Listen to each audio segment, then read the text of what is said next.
On the anniversary of the riot at the U.S. Capitol, a march was held in Washington, D.C. to remember the people who lost their lives. January 6 defendants and their supporters sang and waved American flags. President Trump said again today that he told his supporters in his speech to march peacefully to the Capitol that day.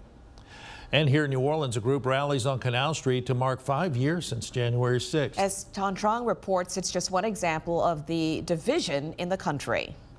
A sitting president of the United States repeatedly amplified false claims. For this informal group of people who identify themselves as veterans, January 6th, 2021 is the polar opposite of a peaceful transfer of power. We saw the insurrection. We saw the broken glass. We saw the police officers being attacked. You can't deny that. Tammy Savoy is the spokesperson for Veterans for Democracy in New Orleans. She says President Trump and his supporters who raided the U.S. Capitol 5 years ago tried to block the results of a fair election and are now whitewashing history. And we will not let history be rewritten. We will always remember January 6th was an attempted coup on the United States government, and we will continue to fight back and defend our democracy. In his second term, the president pardoned more than 1,500 people prosecuted for crimes related to January 6th.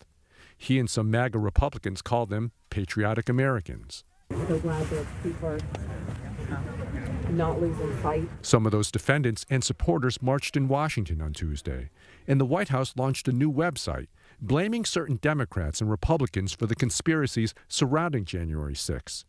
On the 5th anniversary, President Trump continues to deny inciting a riot, saying mainstream media twisted his words on that fateful day.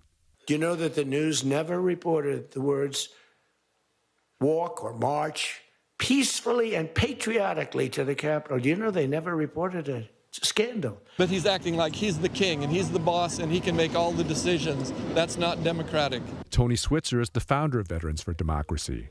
Switzer says he regrets the country is so politically divided. We need to move beyond that somehow. And I think the way to do that is remembering the Constitution that created our country that we live under and stop the erosion of our constitutional rights. Peaceful protest is among those rights. Whether that actually took place on January 6th is still being debated. In New Orleans, Tan Trong, Fox 8 Local First.